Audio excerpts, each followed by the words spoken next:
Salut les infocrates, aujourd'hui on va parler de la situation d'Elisabeth Borne, qui est une situation de plus en plus précaire en tant que première ministre, puisque sa situation ne va pas s'améliorer d'ici la fin des fameux 100 jours pour lesquels elle a fait un soi-disant plan politique pour le 14 juillet, etc., etc.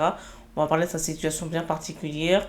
Avant tout, je vous invite à vous abonner, mettre les notifications, les petits pouces, les commentaires, afin de me permettre de vivre de ma chaîne.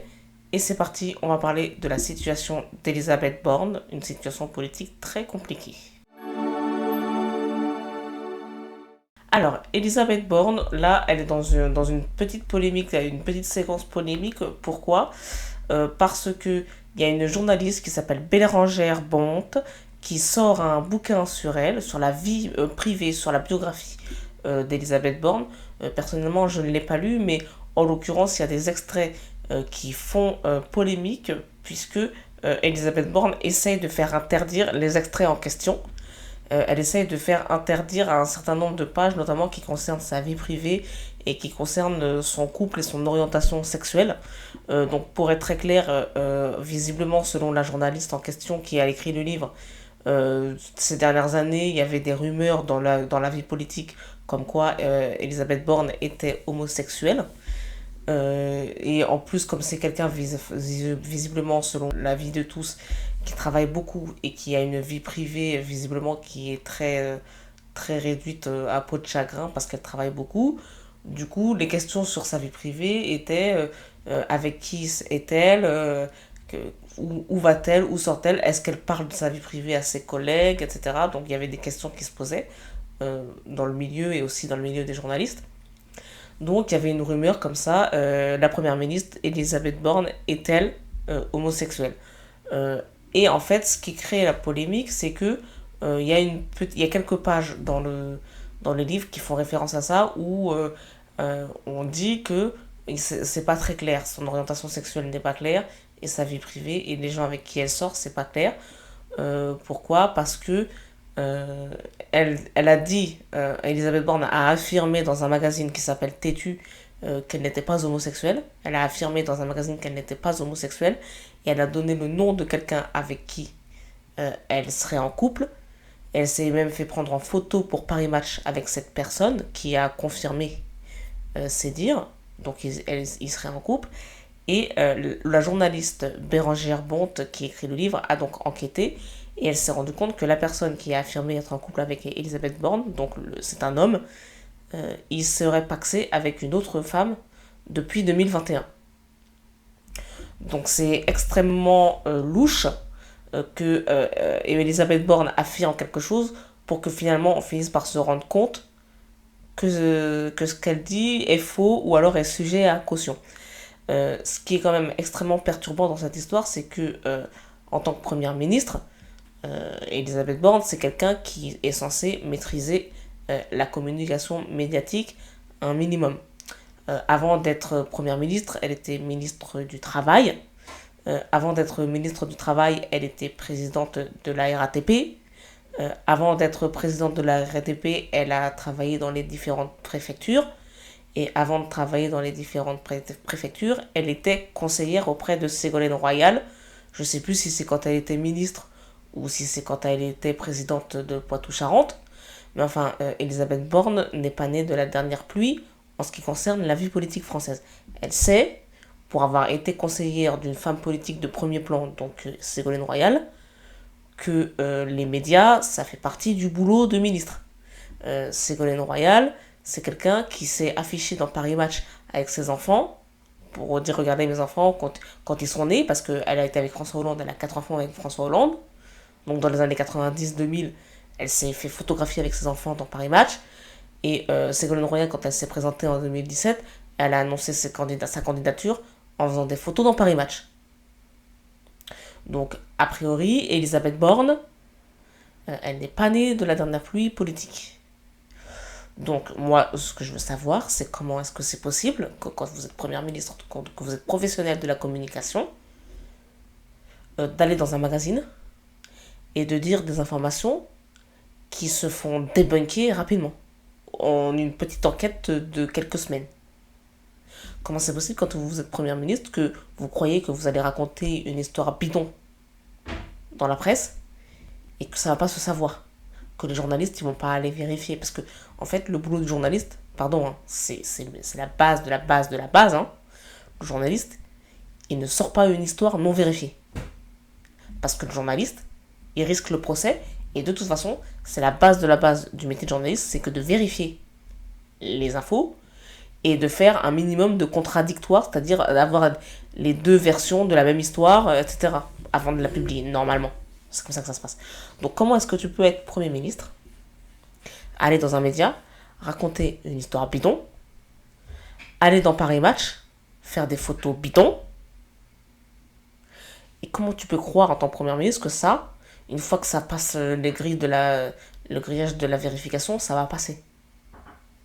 Moi, franchement, je me demande qu'est-ce qui lui a pris de faire ça, de croire que ça allait passer tout seul. Parce qu'en fait, en tant que première ministre, c'est la deuxième personne la plus exposée de France après le président, hein. Donc, les journalistes, s'ils veulent faire une enquête sur elle, ils veulent écrire un bouquin sur elle, dont acte, ils vont voir tous les magazines ou toutes les insertions qu'elle a faites, toutes les déclarations qu'elle a faites dans la presse. En fait, c'est le premier truc qu'eux ils font. Les journalistes, ils vont voir tout ce que tu as déclaré dans la presse et vérifier si c'est vrai. En fait, c'est la base de franchement, hein. Et en plus, prendre les déclarations de quelqu'un dans la presse c'est le domaine public. Donc non seulement c'est le boulot du journaliste, mais j'ai envie de dire, n'importe qui lit ta déclaration, c'est dans le domaine public. Donc en fait, la France entière a lu ton interview. Donc la France entière sait ce que tu as dit, en tout cas ceux qui ont lu ce que tu as dit dans le magazine. Tout le monde sait ce que tu as dit. Donc quand il y a un journaliste qui vient sur le plateau pour dire j'ai écrit un livre, j'ai vérifié et ce que tu as dit c'est faux, en fait il faut se poser la question de pourquoi elle a été dire ça. C'est incompréhensible pour une professionnelle de la politique, déjà, de premier plan. Pour quelqu'un qui prétend être Premier ministre et diriger donc l'administration française. C'est vraiment inquiétant limite. Je me demande qu'est-ce qu'elle avait dans le crâne quand elle a été raconter ça. Donc du coup, cette femme-là, Bérangère Bonte, elle va sur le plateau, elle dit très bien, moi j'ai écrit ça. En plus, Bérangère Bonte, à chaque fois, elle avait une tête, comment dire, elle avait une tête de déterrée en disant très bien, mais moi je ne comprends pas pourquoi elle veut faire retirer cet extrait de mon livre et je ne comprends pas pourquoi elle a été faire cette déclaration dans ce magazine têtu pour dire un truc faux que je vérifie et que c'est faux. Je vous jure, Bérangère Bonte, vous regardez l'extrait, elle était à BFM TV, je crois que c'était jeudi soir ou vendredi soir dernier. Donc peut-être que vous allez retrouver l'interview soit sur le replay de BFM, soit sur YouTube, le YouTube de BFM, Bérangère Bonte. Et puis même, elle a fait plusieurs interventions dans plusieurs médias. Mais genre, Bérangère Bonte, elle vient dans les médias, elle a une tête, frère. Elle dit, mais je comprends pas pourquoi elle a été raconter cette histoire dans Têtu pour se faire débunker, pour que ça fasse le buzz. Ça fait le buzz pas à cause de mon livre, ça fait le buzz parce qu'elle a raconté un mytho dans Têtu. Et en plus, elle rajoute du buzz en essayant de faire supprimer les extraits, en allant au tribunal, parce qu'elle se rend compte de sa connerie, nanani nanana.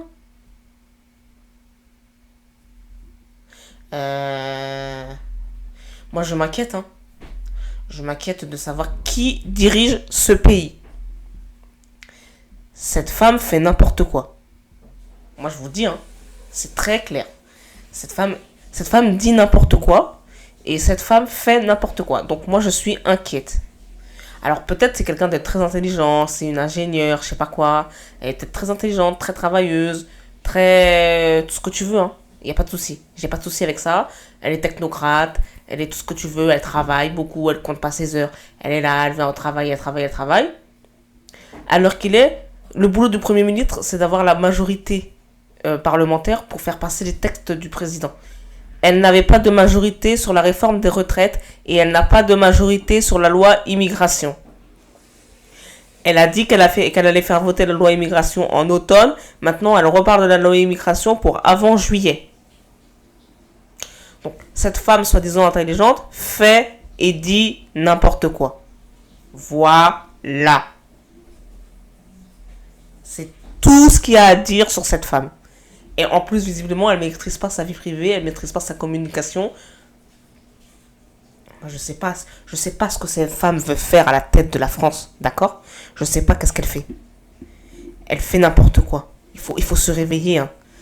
Parce que elle est quand même venue faire une conférence de presse, hein, cette femme. Donc, quand le président a parlé de cette histoire des 100 jours, là, pour le 14 juillet, avec la fin des 100 jours le 14 juillet, c'est elle, après, qui est venue faire une conférence de presse pour exposer toutes les directions qu'elle comptait prendre, soi-disant précisément, jusqu'au 14 juillet. Et elle est venue annoncer devant les Français, donc la deuxième loi la plus importante après la réforme des retraites, c'est l'immigration. On va pas la faire dans le délai annoncé, on va la faire après. Elle est venue devant les Français pour dire ça. Après, elle s'est fait taper par les Républicains qui veulent proposer leur propre texte pour emmerder Darmanin. Et elle a dit, ah, je me fais taper par les Républicains, donc finalement, je vais la faire. La loi immigration. C'est pas sérieux. T'annonces un truc que tu veux faire, après t'annonces que tu vas pas le faire, après t'annonces que tu vas le faire. Je sais pas, ça veut dire que cette femme, son travail, c'est quand même d'avoir donc la majorité parlementaire pour faire passer les textes de ses ministres. C'est elle le chef de la majorité parlementaire, c'est son boulot. Elle n'a pas la majorité sur les retraites, elle n'a pas la majorité sur l'immigration. Elle annonce qu'elle n'est pas en condition de faire la loi immigration, donc elle va le faire plus tard. Et finalement, elle finit par être obligée au forceps de le faire dans son délai parce que elle se fait péta par les Républicains qui lui ont déjà péta la gueule sur les retraites. Elle a pas de majorité. Elle est venue à la conférence de presse pour dire j'ai pas la majorité pour l'immigration, donc je supplie les Républicains de bien vouloir de bien vouloir m'aider. Les Républicains, ils ont dit non. Ils ont fait non sur la réforme des retraites. Ils ont fait non sur la loi immigration. Elle a dit j'ai pas les conditions, donc je vais pas faire la loi immigration tout de suite, je vais la faire après. Et finalement, les Républicains, ils lui mettent un bâche pour emmerder Darmanin. Ils lui ont dit on va faire une loi tout seul. Est-ce que vous vous rendez compte de la situation de cette femme? C'est une situation de putréfaction politique. Cette femme n'a pas de pouvoir, cette femme n'a aucune autorité en tant que première ministre. Elle a perdu sur la loi immigration parce qu'en fait, on en est arrivé là parce qu'elle a perdu, elle n'a pas eu la majorité, elle n'a pas eu les Républicains avec elle, donc elle a perdu, c'est ça qui s'est passé. Et là, elle peut pas annoncer d'avance qu'elle a perdu sur la loi immigration, donc elle la décale. Finalement, les Républicains, ils lui remettent un bâche, on vote pas ton texte, on fait notre texte à nous. Et toi, tu vas voter notre texte. Et après, elle a des problèmes de vie privée. Le livre, elle a dit des conneries, elle a dit des bidons dans têtu. C'est-à-dire que cette femme, elle n'a pas les résultats escomptés d'un point de vue professionnel. Et à sa vie personnelle qui se retrouve étalée dans un bouquin, elle a raconté des trucs bidons, ça se retourne contre elle. Cette femme ne maîtrise rien. Cette femme ne maîtrise strictement rien. C'est la Bérésina, frère. C'est la Bérésina. Moi, je vous dis, hein, on est dirigé par une personne. Moi, je ne sais pas qui est cette personne, je ne comprends pas ce qu'elle fait. Et en fait, de toute façon, c'est très clair. C'est très très clair. Emmanuel Macron, il pense à remanier. Il va remanier là. Apparemment, dans son remaniement, Marlène Schiappa, ça dégage. Dupond-Moretti, ça dégage. Papendiaï, ça dégage. Et bien fait pour leur gueule. Et Elisabeth Borne, elle dégage. Elle dégage tellement que ça parle de ramener Sarko. Enfin, en fait, Sarko, ancien président. Donc, faut quand même se dire de la désespérance dans laquelle se trouve Emmanuel Macron pour penser à ramener un ancien président pour Premier ministre. Ça veut dire que Elisabeth Borne fait chier Emmanuel Macron. C'est ça que ça veut dire. Macron en a marre de la gueule d'Elisabeth Borne. C'est ça que ça veut dire. Moi, je vous le dis, c'est ça qui se passe. Et on est dirigé par une femme dont le président en a marre de voir sa gueule, que elle n'a pas la majorité, elle ne maîtrise pas la majorité, et en fait, elle tient uniquement parce qu'elle renvoie les textes à plus tard, parce qu'elle n'a pas les gens pour voter les textes. C'est ça qui se passe. Et les Français. Et après, il y a des histoires de casserolade. Partout où elle va, elle était à La Réunion, casserolade. Macron, 8 mai, Champs-Élysées, casserolade. Lyon, Jean Moulin, casserolade. Il est parti au Havre, là, pour construire une usine, je sais pas quoi, là, à Dunkerque, je crois. Casserolade. Les Français ne veulent plus voir ces gens. Parce que ces gens font n'importe quoi. Ils font n'importe quoi. Ils savent pas où ils vont. Si, ils savent très bien où ils vont. Ils font ce que l'Europe leur dit de faire. Mais au niveau de tout ce qui est peuple, accord avec le peuple, il n'y a plus. C'est fini. Donc, il faut arrêter l'arnaque. Arrêter ça. Et les Français doivent reprendre le pouvoir. Salut. À bientôt pour un prochain édito.